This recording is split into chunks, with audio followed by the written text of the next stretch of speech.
पाकिस्तान। जिन्ना ने प्राइड के चक्कर में यानी अपने घमंड के चक्कर में खुद को राष्ट्रपति घोषित करने के चक्कर में पाकिस्तान को यह बोलकर बनवाया कि इससे मुसलमानों को उनका हक मिलेगा, मुसलमानों को उनका खुद का अलग देश मिलेगा।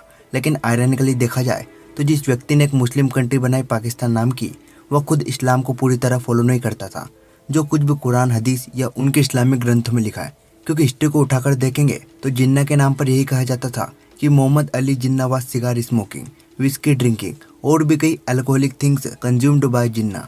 अब जरा बताइए, जो सिगार स्मोकिंग करता हो, ड्रिंकिंग करता हो, वो इस्लाम को कहाँ से फॉलो करेगा? तो इस्लाम की जो नींव रखी गई थी वो एक ऑलमोस्ट नॉन मुस्लिम के द्वारा रखी गई थी। और आज देखिए पाकिस्तान का हाल क्या हो रहा है। दिक्कत ये है कि पाकिस्तान के मुसलमानों को कभी एक अच्छा लीडर मिला ही नहीं, जो कभी अपने पूरे 5 साल के कार्यकाल को पूरा किया हो। और आज हालत ये है कि पाकिस्तान को IMF यानी कि इंटरनेशनल मॉनेटरी फंड के सामने झोली फैलाकर खड़ा होना पड़ रहा है। यह कोई पहली बार नहीं जब पाकिस्तान को भीख मांगने के लिए IMF के पास जाना पड़ा हो। ऐसा हर 2-5 साल में पाकिस्तान के साथ होता ही रहता है। वहाँ की सरकार के पास कोई लीडर ही नहीं रहता।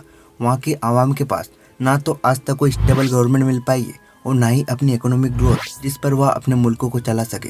अभी की बात करें तो खून के आंसू रो रहा है पाकिस्तान। आज पाकिस्तान के लोग, वहाँ की आवाम उस दिन को याद कर दुख मना रही होगी, शोक मना रही होगी। खासकर वो लोग जिनकी आत्माएं, जिनकी रूहें तड़प रही होगी। पाकिस्तान की सर जमीन पर वो नेता जिन्होंने डिसीजन लिया था कि पाकिस्तान को भारत से अलग कर देना चाहिए, तभी पाकिस्तान का भला हुआ। दोस्तों, पाकिस्तान इस वक्त सदी के सबसे भयानक बाढ़ के प्रकोप को झेल रहा है। 14 जून के बाद से लगातार हो रही बारिश ने अब जानलेवा रुख अख्तियार कर लिया है। पिछले कुछ दिनों से अब तक पाकिस्तान में 1300 से भी ज्यादा लोगों की मौत हो चुकी है। बाढ़ के चलते 3 करोड़ से अधिक लोग प्रभावित हुए। बाढ़ से 3491.5 किलोमीटर तक की सड़कें भी नष्ट हो चुकी है। इसके अलावा 147 पुल बह चुके, 200 से ज्यादा दुकानें पूरी तरह बर्बाद हो चुकी है और 9,39,000 मकान डैमेज या पूरी तरह नष्ट हो चुके हैं। आलम यह है कि कई जगहों पर तो पाकिस्तानी प्रशासन लोगों की मदद के लिए पहुंच ही नहीं पा रही है। बर्बादी की इस स्थिति को देखकर हर आंखें नम हो रही है।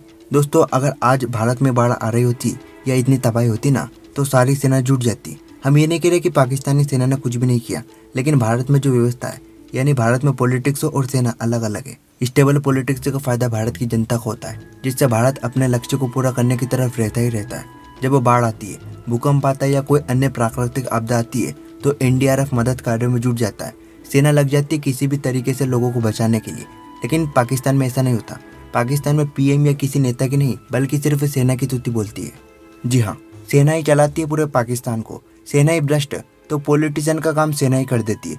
तो सेना जो वहाँ पर पावर में, वो जनता का इतना भला नहीं कर पा रही और ना ही इतना इन्वॉल्व होकर जनता का भला करने के लिए आगे आ रही है।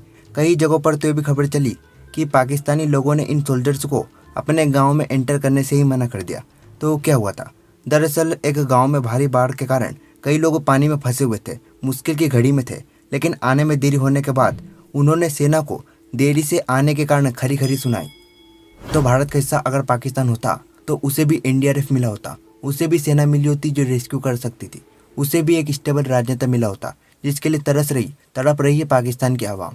आज के टाइम में भी शहबाज शरीफ, जिनकी रूलिंग पार्टी है, जो प्रधानमंत्री है पाकिस्तान के, उनका मतभेद चल रहा है इमरान खान के खिलाफ। और इमरान खान अभी भी रैली निकालने की बात करते, इतनी आपदा आने के बाद भी। तो जरा सोचिए कितने मूर्ख होंगे वहाँ के हुक्मरान, जिनको सिर्फ सियासत से मतलब है, जनता की तकलीफों से नहीं। आपको सुनकर हैरानी होगी कि वहाँ 200-250 रुपये किलो प्याज मिल रहा है, 200 रुपये किलो टमाटर, और पेट्रोल डीजल के दाम 200-250 रुपये तक पहुँच गए।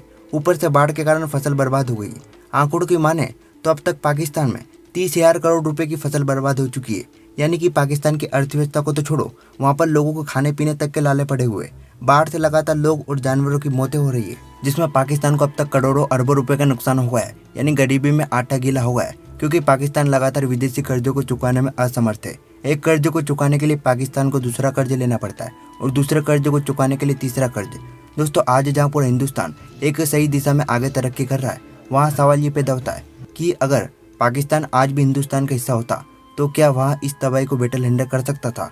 अगर बचा नहीं सकता तो कम से कम बेटर हैंडल तो कर सकता था। अगर आज पाकिस्तान हिंदुस्तान का हिस्सा होता तो वहाँ पर भी अमन और शांति का माहौल होता, न कि आतंकवाद का देश बन जाता। आज पाकिस्तान कश्मीर पर अपना हक तो जताता है और वक्त आने पर उसे लेने की जिद्दोजहद में भी लगा ही रहता है।